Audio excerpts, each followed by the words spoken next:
Andrew, thank you. What a glorious reminder of this passage that we're getting ready to read. It talks about the practices of the early church and how they lived those lives together, praying on their knees, celebrating Holy Communion. But let's listen to the passage. This comes from Acts 2, verses 42 to 47. It's entitled, The Fellowship of the Believers. They devoted themselves to the apostles' teaching and to fellowship, to the breaking of bread and to prayer. Everyone was filled with awe at the many wonders and signs performed by the apostles. All the believers were together and had everything in common. They sold property and possessions to give to anyone who had need. Every day they continued to meet together in the temple courts. They broke bread in their homes and ate together with glad and sincere hearts, praising God and enjoying the favor of all the people. And the Lord added to their number daily those who were being saved. This is the word of God for the people of God. You know, we've been studying so far through the book of Acts. We talked through Acts 1 where that great shift occurred. Jesus ascended into heaven. He left with his disciples this calling to be witnesses to all of the world. And then the power came upon them at Pentecost that they might serve in that way. And so today we're looking then at how they became family together. But let me set the context for you. My sister Lori lived in Herndon for 25 years. Herndon's a bedroom community to D.C., so many of her neighbors worked for the government in some way, shape, or form, and she used to joke that every 4 years, half of her neighborhood would change as one administration came in and another went out. After a while, it wasn't nearly as funny as she made it out to be because it really did change the whole nature of her neighborhood. Because you know how neighbors interact. You know the neighbors that you can go bang on their back door and you're welcome to come in because that's where family comes in. You know the neighbors that have a no trespassing sign up and you know that that means you. You know the ones that you can send your children to if there's some difficulty. Well, every time there was a change in government, people that she had grown close to, people that she had counted on, were suddenly gone. And she'd have to redevelop relationships and find new ways to live and interact with what was then really a very different community. You can't imagine what it's like right now as everything has shifted, because not only do we have a new president, we have a new party leading, and of course our neighborhood has totally changed. But those who are heroes are now villains. We have a new set of rules to live by. Even language that was once honorable, terms like father and mother, have been deemed unacceptable by our House of Representatives. And you know it's not my policy to comment on politics, but we can't help but notice the massive shift that's occurring around us. Now, you add to that the difficulties of isolation, the changes that have occurred because of the coronavirus, and it can leave us feeling out of place, wondering where we belong, if we belong, where do we stand, how do we stand, all of those things. And so this is where I believe what's going on today intersects with this passage from Acts 2. So it can help us navigate this uncertain time. It can help us find home together. When we read this, realize that we're looking back at a lens of those things that happened, and we see 3,000 people saved. Isn't that wonderful? And yes, it is, but think of what it would have meant for them. Those 3,000 people who had come into the brand new church, those who had been saved at Pentecost, were a part of the Jewish community. Now, if you were Jewish, you knew exactly who you were. You could recite your lineage all the way back to Abraham. You celebrated the same festivals every year with the same people every year. You washed your hands a certain way. You wore the clothes that you wore a certain way because you were Jewish. And everything that they did as a community looked forward to the coming of their Messiah when everything would change. Now those 3,000 were saying, this Messiah has come. So everything for them has changed. In one sense, it helps us understand why the Greek term for church was ecclesia, meaning the called out ones. Toby wrote about that in his stewardship post this past week, if you happen to catch that. But that term reminds us that we are called out of the culture. We're called out of old ways of life, as comfortable as they may have been. We're called out of even those places that we belonged and into new community together.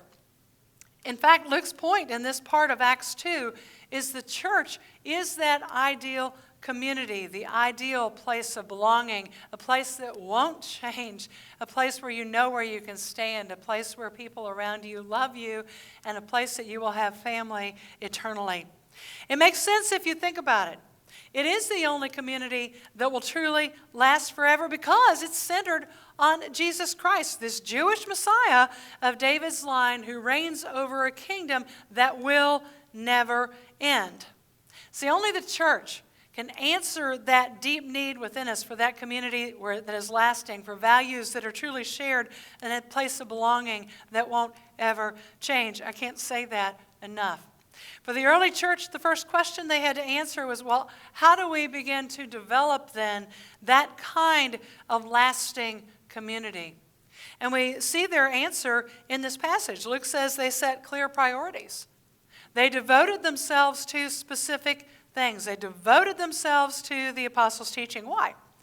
Well, the apostles had traveled with Jesus for 3 years, learning from him not only as he taught, but watching how he lived, how he interacted with people, how he invited all to come to him. That teaching was to characterize this new community. It was teaching that didn't hesitate to point out wrong understandings and misperceptions. And it was teaching that helped them understand how Jesus as Messiah did change everything. It was teaching that helped them understand how to live in this new community, this new kingdom. And they needed all of those things. They also devoted themselves to the fellowship. Now, true fellowship is based on the love that Jesus has for us, a love that in turn flows through us to those around us. Think how that love manifested itself for you.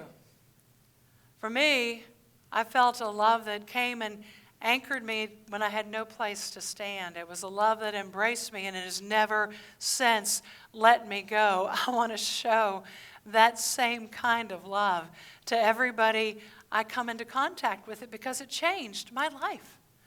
I don't know how Christ changed your life. You do. You have a story and a love to share because of that. Don't hesitate to share it.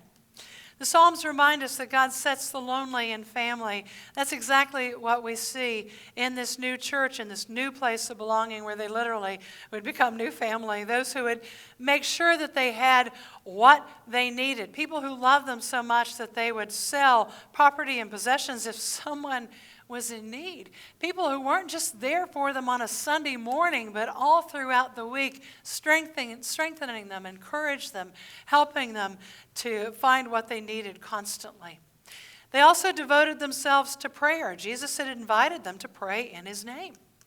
When they prayed, they knew the one that they were praying to. They trusted that he would be faithful to hear and answer their prayers. And they devoted themselves to the breaking of bread. Most scholars believe that that meant that they took communion daily, a reminder that Christ had died for them, a reminder that they were to live in gratitude for that incredible sacrifice. But it would also remind us of the shared calling that we have to spread the gospel all around the world, that mission to spread the kingdom, and in doing so, that family of God, a place of belonging. That's a mission that's going to last until the day we die, or until the day that Jesus comes. I'm not sure which I want first. The way they lived and loved together as a community changed the atmosphere around them. As they worshiped together in community, as they clung together, God worked in their midst. Did you hear that in that passage? Prayers were answered, miracles abounded. Instead of fear, they were filled with faith and with wonder and awe as they watched what God was doing. It makes me want to just cry out, God, do it again. How do we apply this thing? Several reasons, several ways. One, recognize that the church was birthed in the midst of chaos. As we recognize in the chaos God's wooing and God's beckoning, we can step into those places to bring people to a place of solid ground.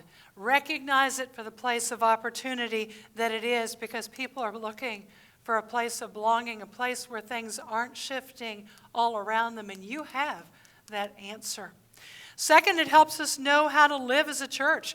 We need to have a correct understanding of who this Jesus is. And the church is built on the confession of who he is. We don't want to mislead by giving a partial understanding of who Jesus is. Yes, he is love, but yes, there will be judgment. And so those two come together in a place we call mercy, a place of Jesus Christ. And that's what we're to extend in the church. So let's see that as the opportunity it is. That means we need to know the scriptures and be able to help speak them well. Third, it also informs how we live together. As you look around, you realize this is family, not just now, but it's going to be family forever.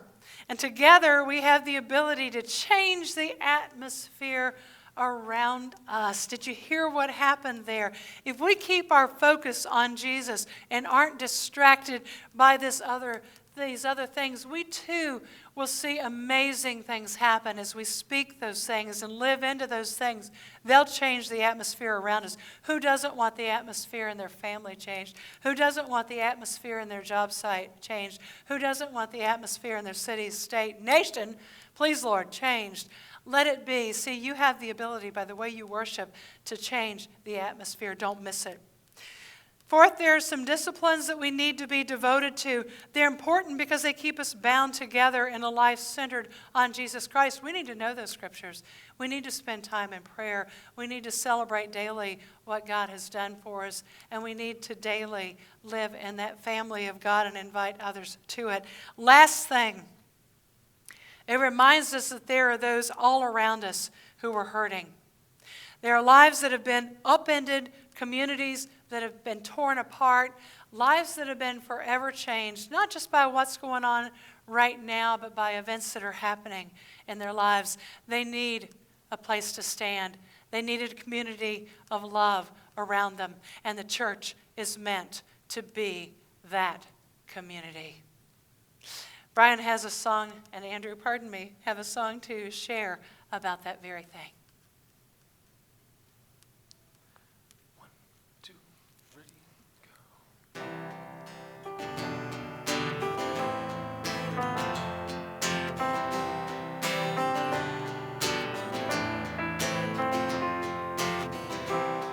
You don't have a job,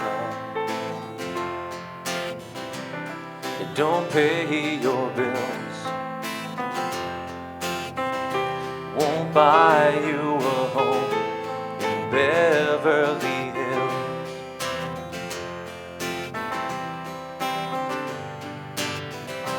It won't fix your life in 5 easy steps. Ain't the law of the land or the government, but it's all you need,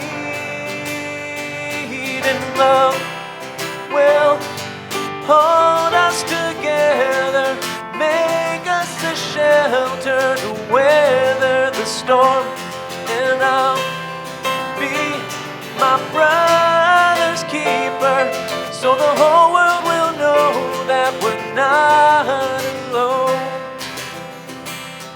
It's waiting for you,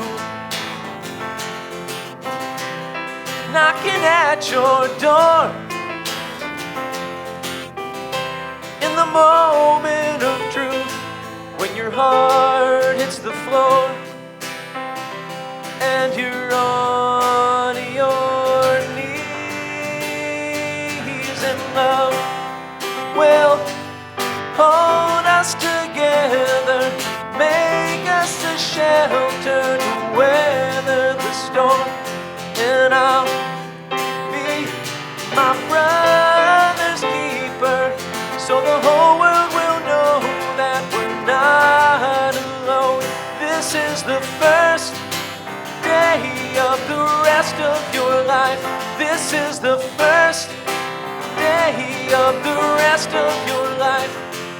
'Cause even in the dark, you can still see the light. It's gonna be alright. It's gonna be alright. This is the first day of the your life. This is the first day of the rest of your life. 'Cause even in the dark, you can still see the light. It's gonna be alright. It's gonna be alright. And love will hold us together, make us a shelter to weather the storm. And I'll be my brother's keeper, so the whole world will know that we're not alone. Thank you for that. And we don't want you to be alone either.